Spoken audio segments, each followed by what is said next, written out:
আল্লাহ তাআলার নামে। সূরা আল মুমিনুন। রহমান রহিম আল্লাহ তাআলার নামে। নিঃসন্দেহে সেসব ঈমানদার মানুষরা মুক্তি পেয়ে গেছে যারা নিজেদের নামাজে একান্ত বিনয় অবনত হয়, যারা অর্থহীন বিষয় থেকে বিমুখ থাকে, যারা রীতিমতো যাকাত প্রদান করে, যারা তাদের যৌন অঙ্গসমূহের হেফাজত করে। তবে নিজেদের স্ত্রী কিংবা নিজেদের অধিকারভুক্ত দাসীদের ওপর এই বিধান প্রযোজ্য নয়। এখানে হেফাজত না করার জন্য তারা কিছুতেই নিন্দনীয় হবে না। অতঃপর এ বিধিবদ্ধ উপায় ছাড়া যদি কেউ অন্য কোনো পন্থায় যৌন কামনা চরিতার্থ করতে চায়, তাহলে তারা সীমা লঙ্ঘনকারী বলে বিবেচিত হবে। যারা তাদের কাছে রক্ষিত আমানত ও অন্যদের দেয়া প্রতিশ্রুতিসমূহের হেফাজত করে, যারা নিজেদের নামাজ সমূহের ব্যাপারে সমাধিক যত্নবান হয়, এই লোকগুলোই হচ্ছে মূলত জমিনে আমার যথার্থ উত্তরাধিকারী। জান্নাতুল ফিরদাউসের উত্তরাধিকারও এরা পাবে, তারা সেখানে চিরকাল থাকবে। হে মানুষ, তোমরা সৃষ্টি প্রক্রিয়াটা লক্ষ্য করো। আমি মানুষকে মাটির মূল উপাদান থেকে পয়দা করেছি, অতঃপর তাকে আমি শুক্র কীট হিসেবে একটি সংরক্ষিত জায়গায় সুনির্দিষ্ট সময়ের জন্য রেখে দিয়েছি। এরপর এই শুক্রবিন্দুকে আমি এক ফোঁটা জমাট রক্তে পরিণত করি, অতঃপর এই জমাট রক্তকে মাংসপিণ্ডে পরিণত করি। কিছুদিন পর এই পিণ্ডকে অস্থি পাঁজরে পরিণত করি। তারপর এক সময় এই অস্থি পাঁজরকে গোশতের পোশাক পরিয়ে দিই। অতঃপর বানানোর প্রক্রিয়া শেষ করে আমি তাকে সম্পূর্ণ ভিন্ন এক সৃষ্টি তথা মানুষ রূপে পয়দা করি। আল্লাহ তাআলা কত উত্তম সৃষ্টিকর্তা, কত নিপুণ তার সৃষ্টি। একটি সুনির্দিষ্ট সময় দুনিয়ায় কাটিয়ে এরপর আবার তোমরা মৃত হয়ে যাও। তারপর কিয়ামতের দিন তোমরা সবাই পুনরুত্থিত হবে। আমি তোমাদের উপর এ ৭ আসমান বানিয়েছি এবং আমি আমার সৃষ্ট সম্পর্কে মোটেই উদাসীন নই। আমি আসমান থেকে পরিমাণ মতো পানি বর্ষণ করেছি এবং তা প্রয়োজন মতো জমিনে সংরক্ষণ করে রেখেছি। আবার এক সময় তা উড়িয়ে নিয়ে যাবার ব্যাপারেও আমি সম্পূর্ণ ক্ষমতাবান। তারপর জমিনে সংরক্ষিত সেই পানি দিয়ে তোমাদের জন্য খেজুর ও আঙুরের বাগান সৃষ্টি করি। তোমাদের জন্য তাতে প্রচুর ফল পাকড়াও উৎপাদিত হয়, আর তা থেকে তোমরা পর্যাপ্ত পরিমাণ আহারও গ্রহণ করো। আর জমিনে সংরক্ষিত পানি থেকে এক প্রকার গাছ সিনাই পাহাড়ের তেলের উপাদান নিয়ে জন্ম লাভ করে। খাদ্য গ্রহণকারীদের জন্য তা ব্যঞ্জন হিসেবেও ব্যবহৃত হয়। তোমাদের জন্য অবশ্যই চতুষ্পদ জন্তুর মাঝে প্রচুর শিক্ষণীয় বিষয় রয়েছে। তার পেটের ভেতরে যা কিছু আছে তা থেকে আমি তোমাদের দুধ পান করাই। এছাড়াও তোমাদের জন্য তাতে আরো অনেক উপকারিতা রয়েছে। তার গোশত থেকে তোমরা আহারও করো। আবার কিছু আছে তার উপর তোমরা বাহন হিসেবে সওয়ার হও। অবশ্য জলযানেও তোমাদের আরোহণ করানো হয়। অবশ্যই আমি নূহকে তার জাতির কাছে হেদায়েত নিয়ে পাঠিয়েছিলাম। সে তার জাতিকে বলেছিল, হে আমার জাতি, তোমরা ইবাদত করো একমাত্র আল্লাহ তাআলার। তিনি ছাড়া তোমাদের দ্বিতীয় কোনো মাবুদ নেই। তোমরা কি তাকে ভয় করবে না? তখন তার জাতির মোড়লরা, যারা তার আগে থেকে কুফরি করছিল, একথা শুনে অন্যদের বলল, এ ব্যক্তি তো তোমাদের মতো একজন মানুষ। আসলে এ ব্যক্তি তোমাদের উপর নেতৃত্ব করতে চায়। আল্লাহ তাআলা যদি নবী পাঠাতেই চাইতেন তাহলে ফেরেশতাদেরই নবী করে পাঠাতেন। আমরা তো এমন কোনো কথা আমাদের পূর্বপুরুষদের জামানায়ও ঘটেছে বলে শুনিনি। মূলত এ মানুষটি এমন যার মধ্যে মনে হয় কিছু পাগলামি এসে গেছে। অতএব তোমরা তার কোনো কথায় কান দিও না, বরং এর ব্যাপারে কয়েকটা নির্দিষ্ট দিন পর্যন্ত অপেক্ষা করো, হয়তো সে এমনিই সেরে যাবে। একথা শুনে নূহ তার মালিকের কাছে দোয়া করল, হে আমার মালিক, এরা যেভাবে আমাকে মিথ্যা সাব্যস্ত করল, তুমি সেভাবেই তাদের মোকাবেলায় আমাকে সাহায্য করো। অতঃপর আমি তার কাছে ওহী পাঠালাম, তুমি আমার তত্ত্বাবধানে আমারই ওহী অনুযায়ী একটি নৌকা প্রস্তুত করো। তারপর যখন আমার আযাবের আদেশ আসবে এবং জমিনের চুল্লি প্লাবিত হয়ে যাবে, তখন সব কিছু থেকে এক এক জোড়া নৌকায় উঠিয়ে নাও। তোমার পরিবার পরিজনদের উঠিয়ে নেবে, তবে তাদের মধ্যে যার ব্যাপারে আল্লাহ তাআলা সিদ্ধান্ত এসে গেছে সে ছাড়া। দেখো, যারা জুলুম করেছে তাদের ব্যাপারে আমার কাছে কোনো আরজি পেশ করো না, কেননা মহাপ্লাবনে আজ তারা নিমজ্জিত হবেই। তারপর যখন তুমি এবং তোমার সাথীরা নৌকায় আরোহণ করবে, তখন শুধু বলবে, সমস্ত প্রশংসা আল্লাহ তাআলার জন্য, যিনি আমাদের একটি অত্যাচারী জাতি থেকে উদ্ধার করেছেন।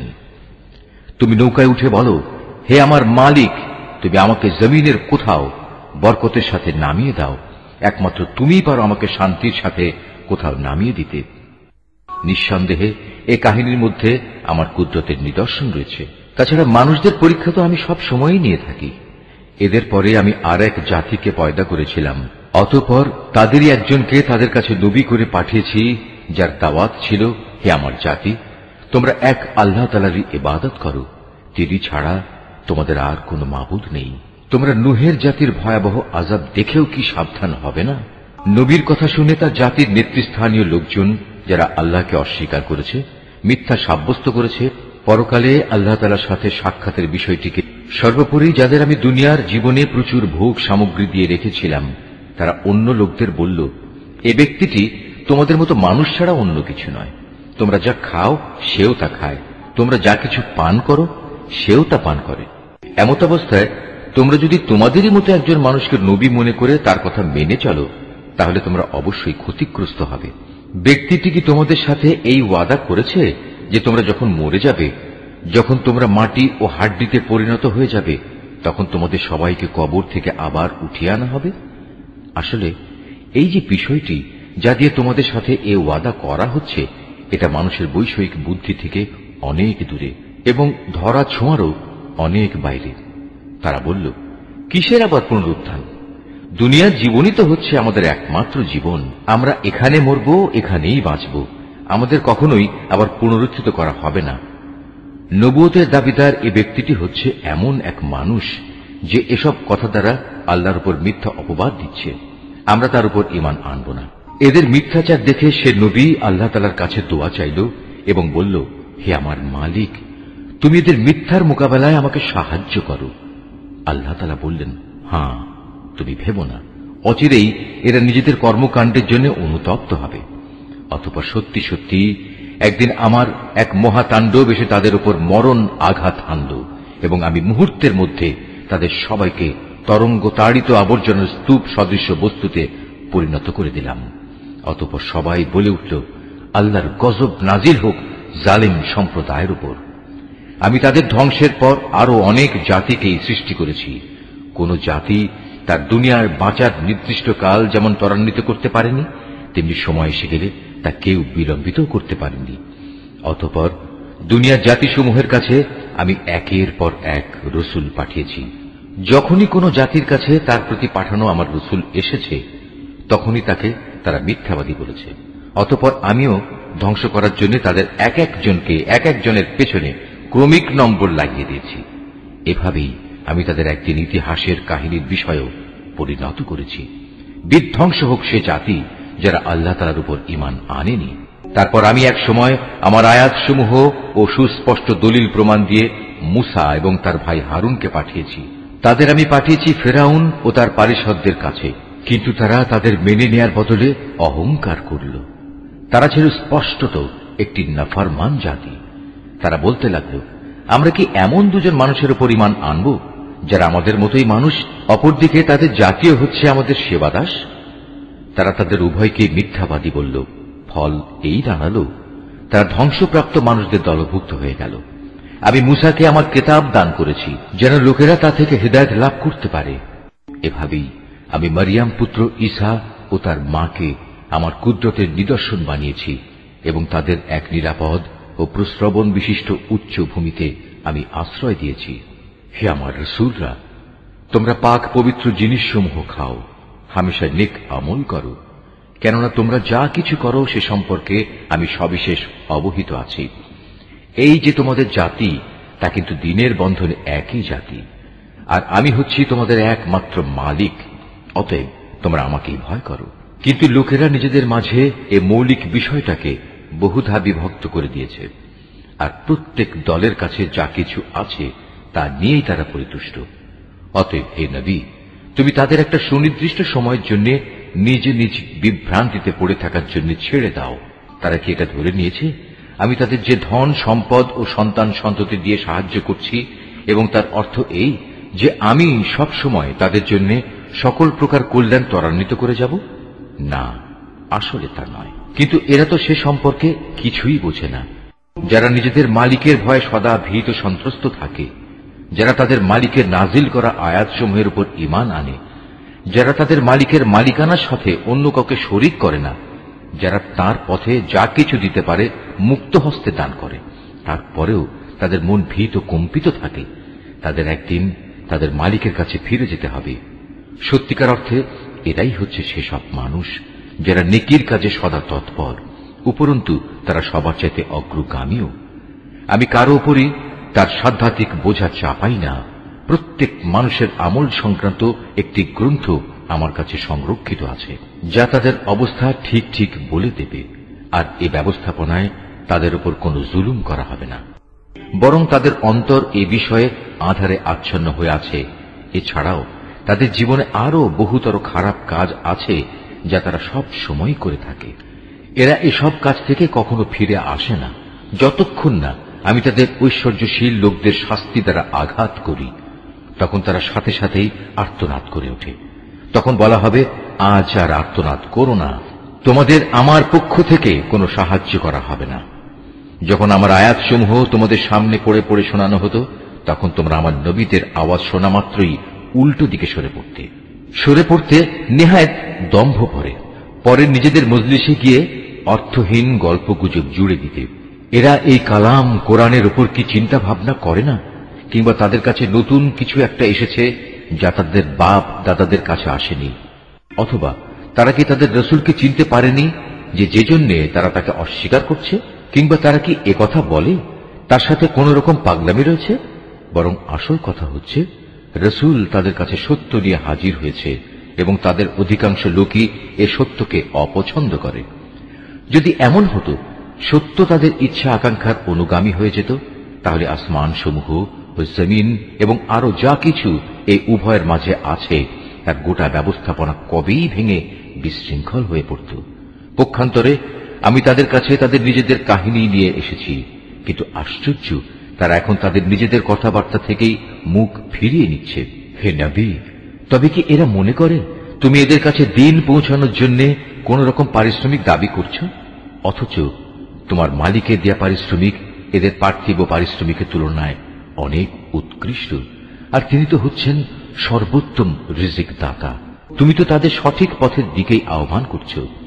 অবশ্য যারা আখিরাতের উপর ঈমান আনে না, তারাই কেবল হেদায়েতের সঠিক পথ থেকে বিচ্যুত হয়ে যাচ্ছে। আজ যদি আমি এদের উপর দয়া করি এবং যে বিপদ মুসিবত তাদের উপর আপতিত হয়েছে তা যদি দূর করে দেই, তাহলেও এরা নিজেদের নাফরমানিতে শক্তভাবে বিভ্রান্ত হয়ে পড়বে। আমি এদের কঠোর আযাব দ্বারা পাকড়াও করলাম, তারপরও এরা নিজেদের মালিকের প্রতি নত হল না এবং কখনো এরা কাতর প্রার্থনাটুকু পর্যন্ত আমার কাছে পেশ করল না। অতঃপর যখন সত্যিই আমি এদের উপর কঠোর আযাবের দুয়ার খুলে দেব, তখন তুমি দেখবে এরা হতাশ হয়ে পড়ছে। হে মানুষ, তিনি আল্লাহ তাআলা, যিনি তোমাদের শোনার জন্য কান, দেখার জন্য চোখ ও চিন্তা গবেষণা করার জন্য একটি মন দিয়েছেন।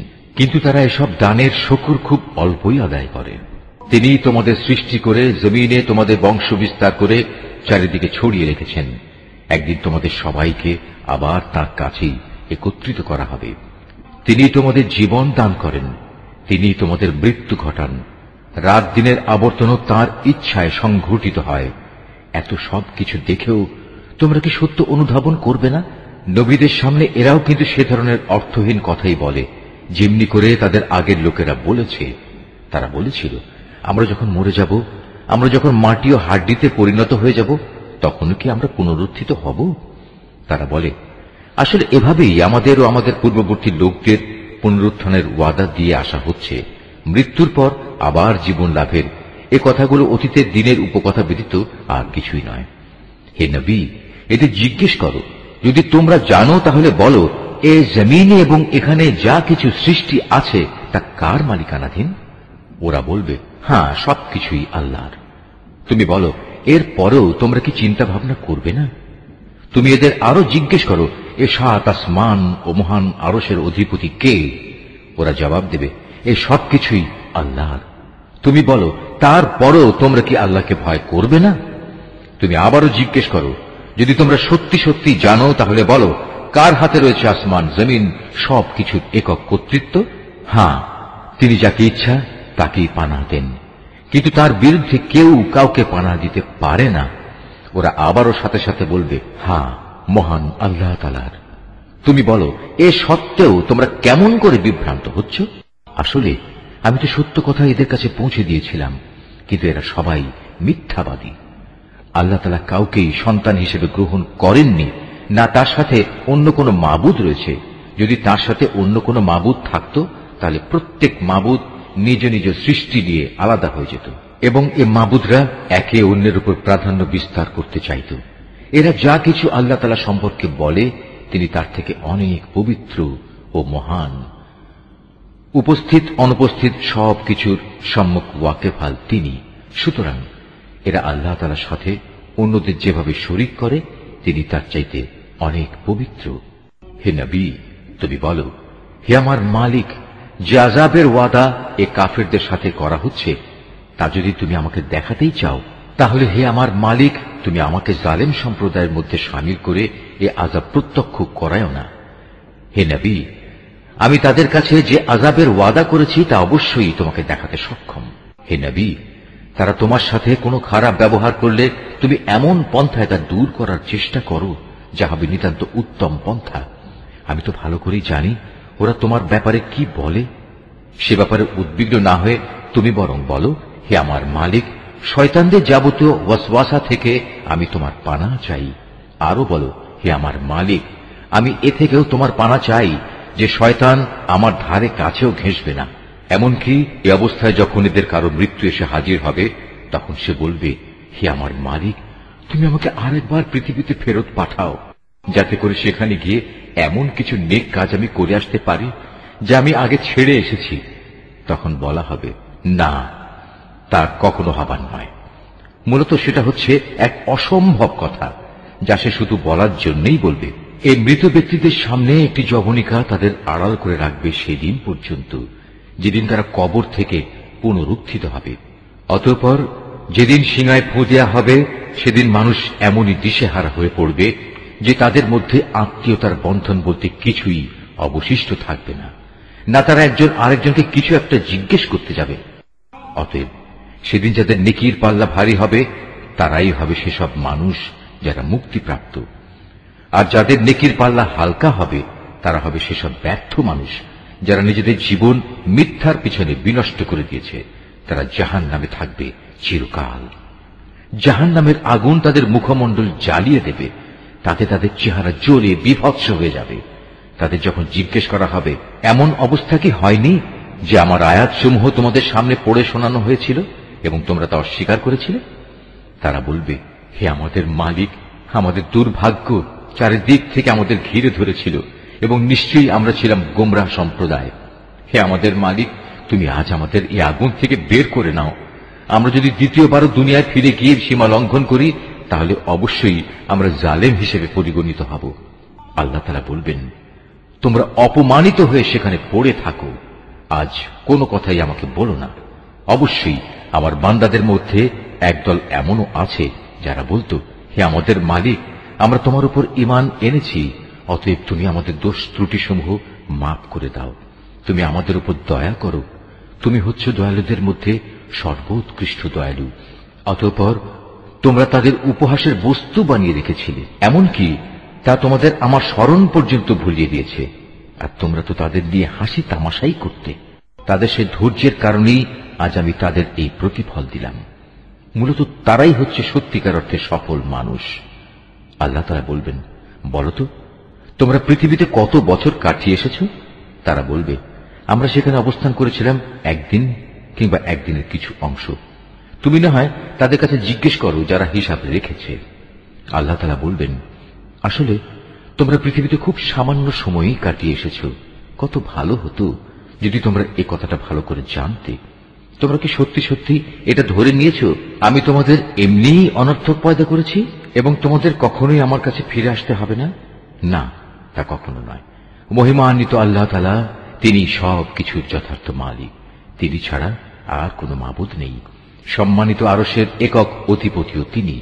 অতএব যে ব্যক্তি আল্লাহ তাআলাকে বাদ দিয়ে অন্য কোনো মাবুদকে ডাকে, তার কাছে যার জন্য কোন রকম সনদ নেই, সে যেন জেনে রাখে তার হিসাব তার মালিকের কাছে যথার্থই মজুদ আছে। সেদিন তারা কোনো অবস্থায় সফল কাম হবে না যারা তাকে অস্বীকার করেছে। হে নবী, তুমি বলো, হে আমার মালিক, তুমি আমায় ক্ষমা করো, কেননা তুমি হচ্ছ দয়ালুদের মধ্যে সর্বোৎকৃষ্ট। সূরা আন-নূর। রহমান রহিম আল্লাহ তাআলার নামে। এটি একটি সূরা, আমি নাযিল করেছি এবং আমি এতে বর্ণিত বিধানসমূহ ফরজ করেছি। আমি এতে পরিষ্কার করে আমার আয়াতসমূহ নাযিল করেছি, যাতে করে তোমরা এর থেকে শিক্ষা গ্রহণ করতে পারো। এই বিধানসমূহের একটি হচ্ছে ব্যভিচারিণী নারী ও ব্যভিচারী পুরুষ সংক্রান্ত বিধানটি। এদের ব্যাপারে আদেশ হচ্ছে তাদের প্রত্যেককে তোমরা 100টি করে বেত্রাঘাত করবে। আল্লাহর দ্বীনের আদেশ প্রয়োগের ব্যাপারে ওদের প্রতি কোন রকম দয়া যেন তোমাদের মনে না আসে। যদি তোমরা আল্লাহ তাআলা ও পরকালের উপর ঈমান এনে থাকো, তাহলে মুমিনদের একটি দল যেন তাদের এই শাস্তি প্রত্যক্ষ করার জন্য সেখানে মজুদ থাকে। আল্লাহর হুকুম হচ্ছে ব্যভিচারী পুরুষ কেবলমাত্র ব্যভিচারিণী মহিলাকেই বিয়ে করবে, কিংবা বিয়ে করবে কোন মুশরিক নারীকে। ব্যভিচারিণী মহিলা কেবলমাত্র ব্যভিচারী পুরুষকেই বিয়ে করবে, কিংবা বিয়ে করবে কোন মুশরিক পুরুষকে। সাধারণ মুমিনদের জন্য এই বিয়েকে হারাম করা হয়েছে। অপরদিকে যারা খামাখা সতী সাধ্বী নারীদের উপর ব্যভিচারের অপবাদ আরোপ করবে এবং এর সপক্ষে 4 জন সাক্ষী হাজির করতে পারবে না, তাদের 80টি বেত্রাঘাত করবে এবং ভবিষ্যতে আর কখনো তাদের সাক্ষ্য গ্রহণ করবে না, কেননা এরা হচ্ছে নিকৃষ্ট গুনাহগার। অবশ্য যেসব ব্যক্তি এ অন্যায়ের পর তওবা করে এবং নিজেদের শুধরে নেয়, তাদের কথা আলাদা। আল্লাহ তাআলা অবশ্যই ক্ষমাশীল ও বড় দয়ালু। আর যারা নিজেদের স্ত্রীদের উপর ব্যভিচারের অপবাদ আরোপ করে অথচ নিজেরা ছাড়া তাদের কাছে অপবাদের পক্ষে অন্য কোনো সাক্ষ্য মজুদ থাকে না, তবে এটাই তাদের সাক্ষ্য যে তারা আল্লাহর নামে 4 বার শপথ করে বলবে অবশ্যই এ অভিযোগের ব্যাপারে সে সত্যবাদী। এরপর 5ম বার শপথ করার সময় বলবে মিথ্যাবাদীর উপর যেন আল্লাহ তাআলার গজব নাজিল হয়। কোন স্ত্রীর উপর থেকেও এভাবে আনিত অভিযোগের শাস্তি রহিত করা হবে যদি সেও 4 বার আল্লাহর নামে কসম করে বলে এ পুরুষ ব্যক্তিটি হচ্ছে আসলেই মিথ্যাবাদী। অতঃপর সেও 5ম বার শপথ করার সময় বলবে সে অভিযোগকারী ব্যক্তিটি সত্যবাদী হলে তার অভিযুক্তের উপরও আল্লাহর অভিশাপ নেমে আসুক। হে মুমিনরা, যদি তোমাদের উপর আল্লাহ তাআলার অনুগ্রহ ও তাঁর দয়া না থাকত, তাহলে তোমরা এসব নীতিমালা থেকে মাহরুম থেকে যেতে। অবশ্যই আল্লাহ তাআলা হচ্ছেন মহান তওবা গ্রহণকারী এবং প্রবল প্রজ্ঞাময়। যারা এই নবী পরিবার সম্পর্কে মিথ্যা অপবাদ নিয়ে এসেছে, তারা তো ছিল তোমাদের একটি ক্ষুদ্র দল। এই বিষয়টি তোমরা তোমাদের জন্য খারাপ ভেবো না, বরং তা হবে তোমাদের জন্য একান্ত কল্যাণকর। এদের মধ্যে প্রতিটি ব্যক্তি যে যতটুকু গুনাহ করেছে সে ততটুকুই তার ফল পাবে, আর তাদের মধ্যে যে সবচেয়ে বেশি এ কাজে অংশগ্রহণ করেছে তার জন্য আযাবও বেশি রয়েছে। যদি এই মিথ্যা ঘটনাটি শোনার পর মোমেন পুরুষ ও মোমেন নারীরা নিজেদের ব্যাপারে একটা ভালো ধারণা পোষণ করত, কত ভালো হতো যদি তারা একথা বলতো এটা হচ্ছে এক নির্জল অপবাদ মাত্র। যারা অপবাদ রটালো তারাই বা কেন এ ব্যাপারে 4 জন সাক্ষী হাজির করল না? যেহেতু তারা প্রয়োজনে 4 জন সাক্ষী হাজির করতে পারেনি, তাই আল্লাহ তাআলার আইনের কাছে তারাই হচ্ছে মিথ্যাবাদী। হে মুমিনরা, যদি দুনিয়া ও আখিরাতে তোমাদের উপর আল্লাহ তাআলার দয়া ও অনুগ্রহ না থাকত, তাহলে একজন নবী পত্নীর যে বিষয়টি তোমরা চর্চা করছিলে তার জন্য একটি বড় ধরনের আযাব এসে তোমাদের স্পর্শ করত। তোমরা এই মিথ্যাকে নিজেদের মুখে মুখে প্রচার করছিলে, নিজেদের মুখ দিয়ে এমন সব কথা বলে যাচ্ছিলে যে ব্যাপারে তোমাদের কোনো কিছু জানা ছিল না। তোমরা একে একটি তুচ্ছ বিষয় মনে করছিলে, কিন্তু তা ছিল আল্লাহ তাআলার কাছে একটি গুরুতর বিষয়। তোমরা যখন ব্যাপারটা শুনলে তখন সাথে সাথে কেন বললে না, আমাদের এটা মোটেই সাজে না যে আমরা এই ব্যাপারে কোনো কথা বলবো। আল্লাহ তাআলা অনেক পবিত্র, অনেক মহান। সত্যি এ ছিল এক গুরুতর অপবাদ। আল্লাহ তাআলা তোমাদের উপদেশ দিচ্ছেন, তোমরা যদি সত্যি মোমেন হও তাহলে কখনো এরূপ আচরণের পুনরাবৃত্তি করো না। আল্লাহ তাআলা তার আয়াতসমূহ স্পষ্ট করে তোমাদের সামনে বিবৃত করেন এবং আল্লাহ তাআলা সব কিছু জানেন, তিনি বিজ্ঞ কুশলী। যারা মোমেনদের মাঝে মিছে অপবাদ রটনা করে, অশ্লীলতার প্রসার কামনা করে, তাদের জন্য রয়েছে দুনিয়া ও আখিরাতে মর্মন্তুদ শাস্তি। আল্লাহ তাআলা সব কিছু জানেন, তোমরা কিছুই জানো না। হে মোমেনরা, যদি তোমাদের উপর আল্লাহ তাআলা দয়া ও অনুগ্রহ না থাকত, তাহলে একটা বড় ধরনের বিপর্যয় ঘটে যেত। অবশ্যই আল্লাহ তাআলা বড়ই দয়ালু ও স্নেহপ্রবণ। হে মানুষ, তোমরা যারা ঈমান এনেছ, তারা কখনো শয়তানের পদাঙ্ক অনুসরণ করো না। তোমাদের মধ্যে যে কেউই শয়তানের পদাঙ্ক অনুসরণ করে, সে যেন জেনে রাখে সে অভিশপ্ত শয়তান, তো তাকে অশ্লীলতা ও মন্দ কাজেরই আদেশ দেবে। যদি তোমাদের উপর আল্লাহ তাআলার দয়া ও অনুগ্রহ না থাকত, তাহলে তোমাদের মধ্যে কেউই কখনো পাক পবিত্র হতে পারত না। কিন্তু আল্লাহ তাআলা যাকে চান তাকে পবিত্র করেন, এবং আল্লাহ তাআলা সব কিছু শোনেন, তিনি সব কিছু জানেন। তোমাদের মধ্যে যারা দ্বীনি মর্যাদা ও পার্থিব ঐশ্বর্যের অধিকারী, তারা যেন কখনো এ মর্মে শপথ না করে যে তারা তাদের গরিব আত্মীয় স্বজন, অভাবগ্রস্ত এবং যারা আল্লাহ তাআলার রাস্তায় হিজরত করেছে তাদের কোন রকম সাহায্য করবে না। বরং তাদের উচিত তারা যেন তাদের ক্ষমা করে দেয় এবং তাদের দোষ ত্রুটি উপেক্ষা করে। তোমরা কি এটা চাও না আল্লাহ তাআলা তোমাদের গুনাহ মাফ করে দিন? আল্লাহ তাআলা ক্ষমাশীল ও পরম দয়ালু। যারা সতীসাধ্যী নারীদের প্রতি ব্যভিচারের অপবাদ আরোপ করে, যারা এই অপবাদের ব্যাপারে কোনো খবরই রাখে না, সর্বোপরি যারা ঈমানদার, তাদের প্রতি অপবাদ আরোপকারী এসব মানুষদের জন্য দুনিয়া ও আখিরাতের উভয় স্থানেই অভিশাপ দেয়া হয়েছে। উপরন্তু তাদের জন্য রয়েছে কঠোর আযাব। সেদিন তাদের কৃতকর্ম সম্বন্ধে স্বয়ং তাদের জিহ্বাসমূহ, তাদের হাতগুলো ও তাদের পাগুলো তাদের বিরুদ্ধে সাক্ষ্য দেবে। সেদিন আল্লাহ তাআলা তাদের যথার্থ প্রাপ্য পুরোপুরি আদায় করে দেবেন এবং তারা জেনে নেবে আল্লাহ তাআলাই হচ্ছেন সুস্পষ্ট সত্য। জেনে দেখো, নষ্ট নারীরা হচ্ছে নষ্ট পুরুষদের জন্য, নষ্ট পুরুষরা হচ্ছে নষ্ট নারীদের জন্য, আবার ভালো নারীরা হচ্ছে ভালো পুরুষদের জন্য, ভালো পুরুষরা হচ্ছে ভালো নারীদের জন্য। মুনাফিক লোকেরা এ ভালো মানুষগুলো সম্পর্কে যা কিছু বলে, তারা তা থেকে পাক পবিত্র। আখিরাতে এদের জন্য রয়েছে ক্ষমা ও সম্মানজনক রিজিক। হে ঈমানদার ব্যক্তিরা, তোমরা নিজেদের ঘর ছাড়া অন্য কারো ঘরে সে ঘরের লোকদের অনুমতি না নিয়ে ও তাদের প্রতি সালাম না করে কখনো প্রবেশ করো না। নৈতিকতা ও শালীনতার দিক থেকে এটা তোমাদের জন্য উত্তম পন্থা। আল্লাহ তাআলা তোমাদের এসব বলে দিচ্ছেন যাতে করে তোমরা কথাগুলো মনে রাখতে পারো। ঘরের দরজায় গিয়ে যদি তোমরা কাউকে সেখানে না পাও, তাহলে সেখানে প্রবেশ করো না যতক্ষণ না তোমাদের ঘরে ঢোকার অনুমতি দেয়া হবে। যদি কোনো অসুবিধার কথা জানিয়ে তোমাদের বলা হয় তোমরা ফিরে যাও, তাহলে এমতাবস্থায় তোমরা অবশ্যই বিনা দ্বিধায় ফিরে যাবে। এটা তোমাদের জন্য সব দিক থেকে উত্তম। তোমরা যখন যা কিছু করো, আল্লাহ তাআলা সে সম্পর্কে সবিশেষ অবহিত থাকেন। তবে যেসব ঘরে কেউ বসবাস করে না, যেখানে তোমাদের কোনো মাল সামানা রয়েছে, তেমন কোনো ঘরে প্রবেশে তোমাদের কোনো পাপ নেই। কেননা আল্লাহ তাআলা জানেন যা কিছু তোমরা প্রকাশ করো, আবার যা কিছু তোমরা গোপন করো তাও তিনি জানেন। হে নবী, তুমি মোমেন পুরুষদের বলো তারা যেন তাদের দৃষ্টি নিম্নগামী ও সংযত করে রাখে এবং তাদের লজ্জাস্থানসমূহকে হেফাজত করে। এটাই হচ্ছে তাদের জন্য উত্তম পন্থা। কেননা তারা নিজেদের চোখ ও লজ্জাস্থান দিয়ে যা করে, আল্লাহ তাআলা সে সম্পর্কে পূর্ণাঙ্গভাবে অবহিত রয়েছেন। হে নবী, একইভাবে তুমি মোমেন নারীদেরও বলো তারা যেন তাদের দৃষ্টি নিম্নগামী করে রাখে এবং নিজেদের লজ্জাস্থানসমূহের হেফাজত করে। তারা যেন তাদের সৌন্দর্য প্রদর্শন করে না বেড়ায়, তবে তার শরীরের যে অংশ এমনিই খোলা থাকে সেসব অংশের কথা আলাদা। তারা যেন তাদের বক্ষদেশ মাথার কাপড় দ্বারা আবৃত করে রাখে।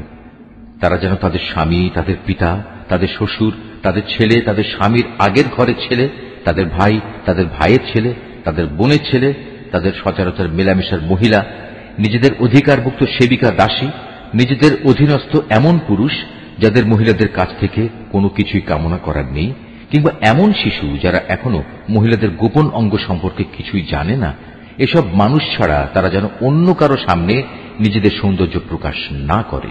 চলার সময় জমিনের ওপর তারা যেন এমন ভাবে নিজেদের পা না রাখে যে সৌন্দর্য তারা গোপন করে রেখেছিল তা পায়ের আওয়াজে লোকদের কাছে জানাজানি হয়ে যায়। হে ঈমানদার ব্যক্তিরা, ত্রুটি বিচ্যুতির জন্য তোমরা সবাই আল্লাহর দরবারে তওবা করো।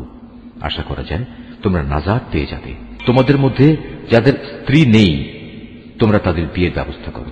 একইভাবে তোমাদের দাস দাসীদের মধ্যে যারা ভালো মানুষ তাদেরও বিয়ে শাদীর ব্যবস্থা করো। যদি তারা অভাবী ও দুশ্চিন্তাগ্রস্ত হয় তাহলে আল্লাহ তাআলা অচিরেই তাঁর অনুগ্রহ দিয়ে তাদের অভাব মুক্ত করে দেবেন। আল্লাহ তাআলা প্রাচুর্যময় ও সর্বজ্ঞ। যাদের বিয়ে করে ব্যয়ভার বহন করার সামর্থ্য নেই আল্লাহ তাআলা তাদের নিজ অনুগ্রহে অভাব মুক্ত না করা পর্যন্ত তারা যেন সংযম অবলম্বন করে।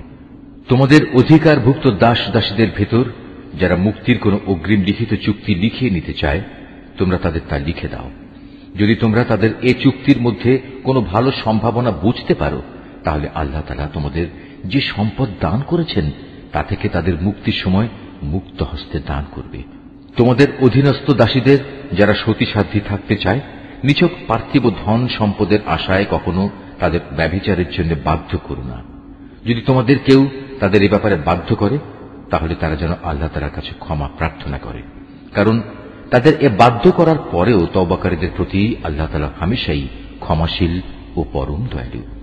হে মুমিনরা, আমি তোমাদের কাছে সুস্পষ্ট আয়াতসমূহ নাজিল করেছি, আরো উদাহরণ হিসেবে পেশ করেছি তোমাদের আগের মানুষদের ঘটনাগুলো। পরহেজগার লোকদের জন্য তা ছিল শিক্ষণীয় উপদেশ। আল্লাহ তাআলাই হচ্ছেন আসমান সমূহ ও জমিনের নূর। তাঁর এ নূরের উদাহরণ হচ্ছে তা যেমন একটি তাকের মতো, তাতে একটি প্রদীপ রাখা আছে। প্রদীপটি আবার স্থাপন করা হয়েছে স্বচ্ছ একটি কাঁচের আবরণের ভেতর। কাঁচের আবরণটি হচ্ছে উজ্জ্বল একটি তারার মতো। তা প্রজ্বলিত করা হয় পবিত্র জৈতুন গাছ নিঃসৃত তেল দ্বারা, যা শুধু পূর্ব দিকের সূর্যের আলো থেকেই আলোকপ্রাপ্ত নয়, পশ্চিম দিকের সূর্যের আলোকপ্রাপ্তও নয়, বরং এটি সব সময়ই প্রজ্বলিত থাকে। আবার এর তেল এত পরিষ্কার দেখলে মনে হয় তা বুঝি নিজে নিজেই জ্বলে উঠবে, যদি আগুন তাকে ততক্ষণে স্পর্শ না করে থাকে। আর যদি আগুন স্পর্শ করেই ফেলে তাহলে তা হবে নূরের উপর নূর।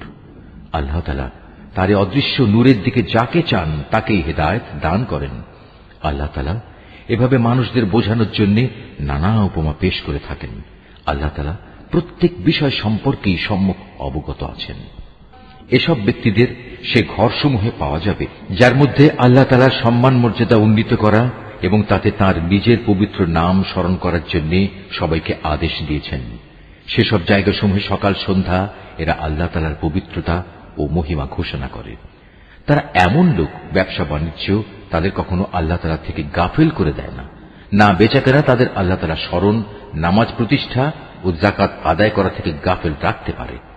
তারা সেদিনকে ভয় করে যেদিন তাদের অন্তর ও দৃষ্টিশক্তি ভীত বিহ্বল হয়ে পড়বে।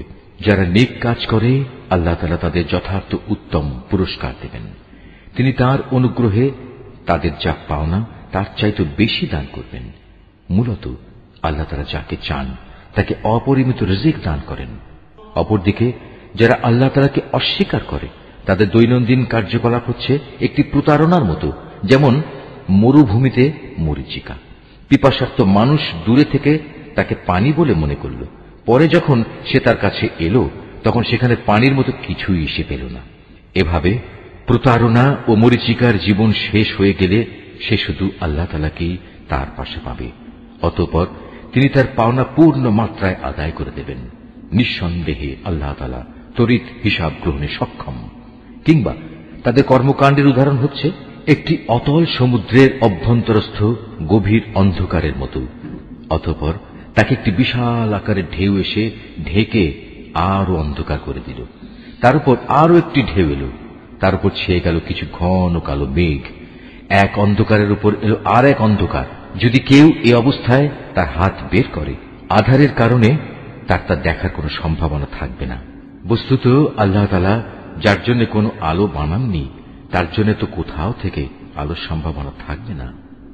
হে মানুষ, তুমি কি চিন্তা ভাবনা করে দেখোনি যত সৃষ্টি আসমান সমূহ পৃথিবীতে আছে তারা সবাই আল্লাহর পবিত্রতা ও মহিমা ঘোষণা করে। আর পাখিকুল যারা পাখা বিস্তার করে আকাশে উড়ে চলেছে তারাও এ কাজ করে চলেছে। এরা সবাই নিজ নিজ নামাজ ও নিজ নিজ তসবিহ পাঠ পদ্ধতি জেনে নিয়েছে। এরা যে যা করছে আল্লাহ তাআলা তার সম্যক অবগত রয়েছেন। মূলত আসমান সমূহ ও জমিনের যাবতীয় সার্বভৌমত্ব একমাত্র আল্লাহরই জন্য। সব কিছুকে তার কাছেই ফিরে যেতে হবে। তুমি কি এও দেখো না, আল্লাহ তাআলাই এ মেঘমালা সঞ্চালিত করেন, অতঃপর তিনি তাকে তার টুকরোগুলোর সাথে জুড়ে দেন, তারপর তাকে স্তরে স্তরে সাজিয়ে রাখেন, পুঞ্জীভূত করেন। অতঃপর একসময় তুমি মেঘের ভেতর থেকে বৃষ্টির ফোঁটাসমূহ বেরিয়ে আসতে দেখবে।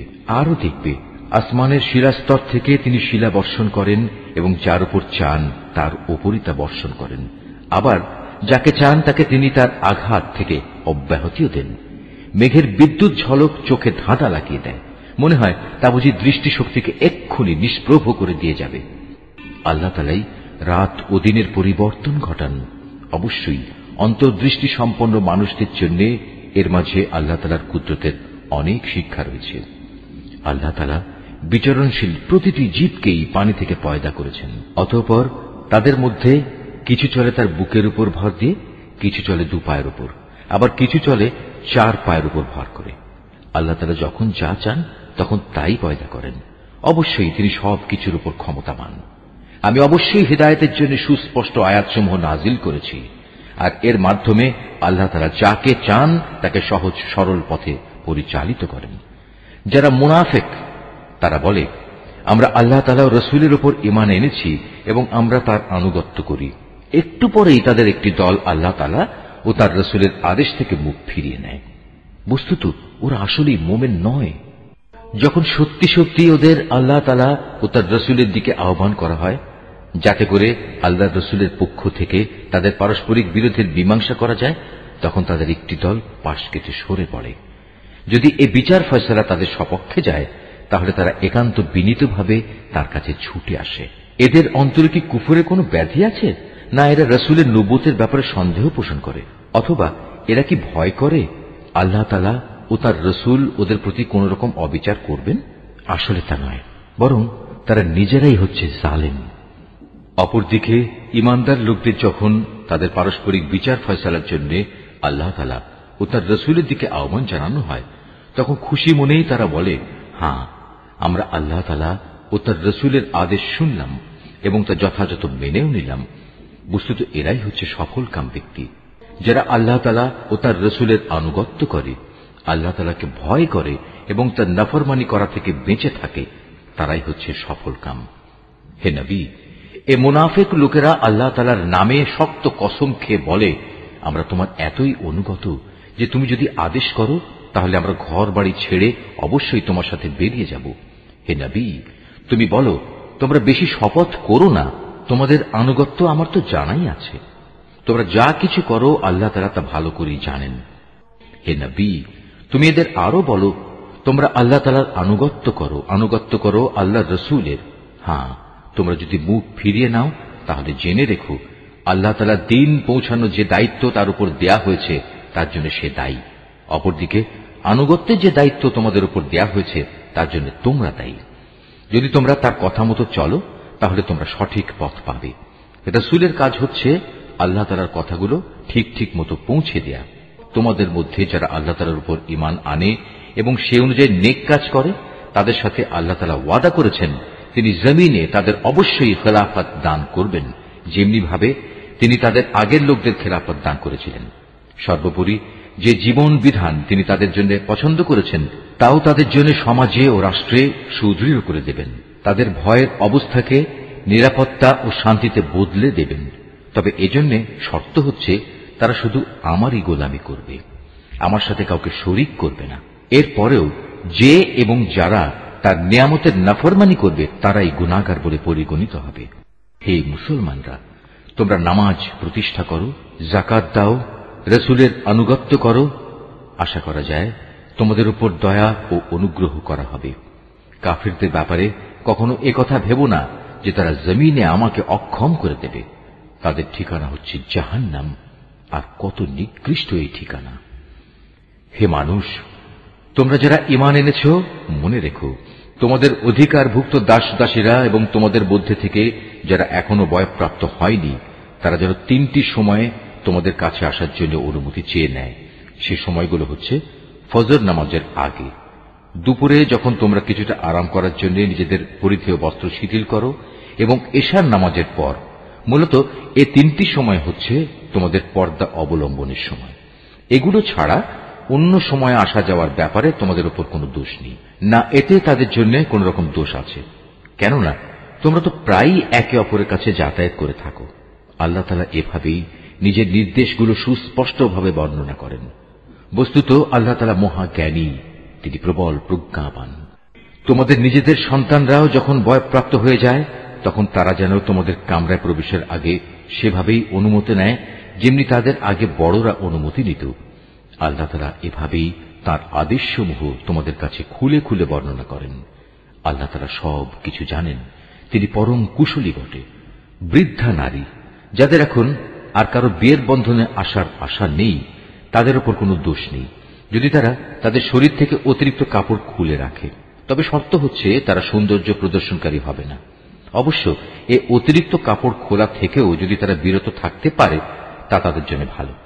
আল্লাহ তাআলা সব কিছু শোনেন, আল্লাহ তাআলা সবকিছু জানেন। যে ব্যক্তি অন্ধ তার উপর কোনো বিধি নিষেধ নেই, যে পঙ্গু তার জন্যও কোনো বিধি নিষেধ নেই, যে ব্যক্তি অসুস্থ তার উপরও কোনো বাধ্যবাধকতা নেই, এবং তোমাদের নিজেদের উপরও কোনো দোষ নেই যদি তোমরা তোমাদের নিজেদের ঘর থেকে কিছু খেয়ে নাও।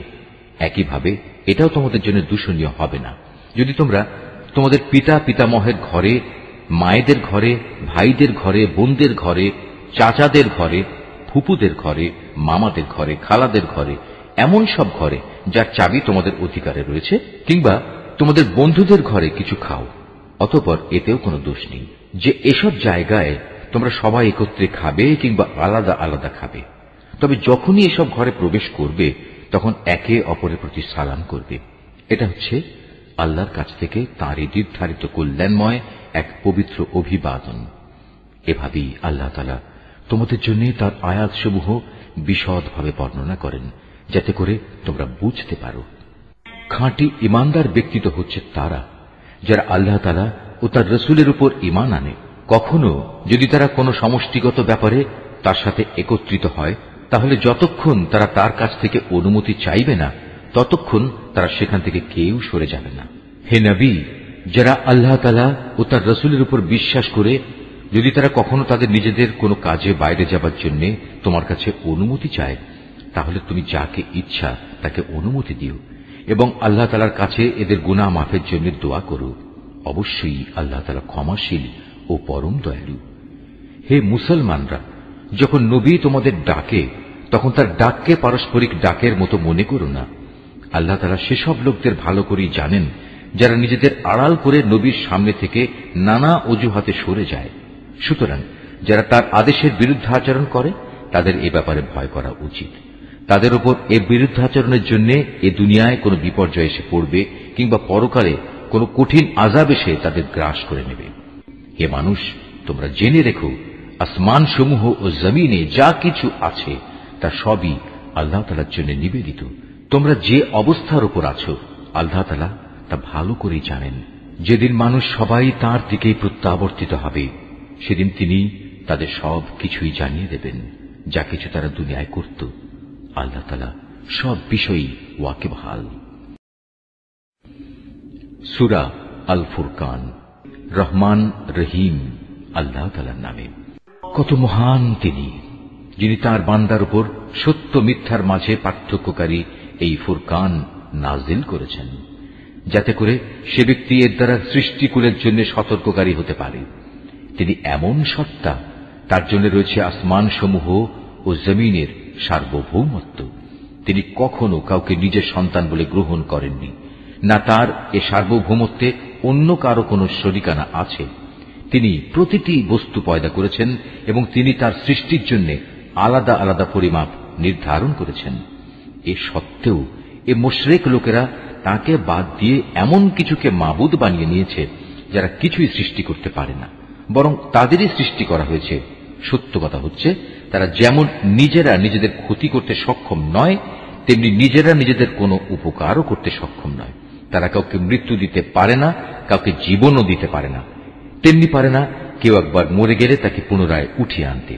যারা আল্লাহ তাআলাকে অবিশ্বাস করে তারা এই কোরআন সম্পর্কে বলে, এ তো মিথ্যা ছাড়া আর কিছুই নয়, যা এ ব্যক্তি নিজে থেকে বানিয়ে নিয়েছে এবং অন্য জাতির লোকেরা তাকে এই ব্যাপারে সাহায্য করেছে। মূলত এসব কথা বলে এরা এক জঘন্য জুলুম ও নির্জলা মিথ্যা নিয়ে হাজির হয়েছে। তারা বলে, এ কোরআন হচ্ছে সেকালের উপকথা, যা এ ব্যক্তি লিখিয়ে নিয়েছে এবং সকাল সন্ধ্যায় তার সামনে এগুলো পড়া হয়। হে নবী, তুমি এদের বলো, এ কোরআন তিনিই নাজিল করেছেন, যিনি আকাশসমূহ ও জমিনের সমুদয় রহস্য জানেন। তিনি অত্যন্ত ক্ষমাশীল ও পরম দয়ালু। ওরা বলে, এ আবার কেমন ধরনের রাসূল যে আমাদের মতো করে খাবার খায় এবং আমাদের মতোই হাটে বাজারে চলাফেরা করে? কেন তার কাছে কোনো ফেরেশতা নাজিল করা হলো না যে তার সাথে আযাবের সতর্ককারী হয়ে থাকত? কিংবা গায়েব থেকে তার কাছে কোনো ধনভাণ্ডার এসে পড়ল না কেন? অথবা কমপক্ষে তার কাছে একটি বাগানই না হয় থাকত, যা থেকে সে খাবার সংগ্রহ করে খেত? এ জালেম লোকেরা মুসলমানদের আরো বলে, তোমরা তো আসলে একজন জাদুগ্রস্ত ব্যক্তিরই অনুসরণ করছো। হে নবী, চেয়ে দেখো ওরা তোমার সম্পর্কে কি ধরনের কথা বানাচ্ছে। এরা আসলে গোমরা হয়ে গেছে, কখনো তারা আর সঠিক পথ পাবে না।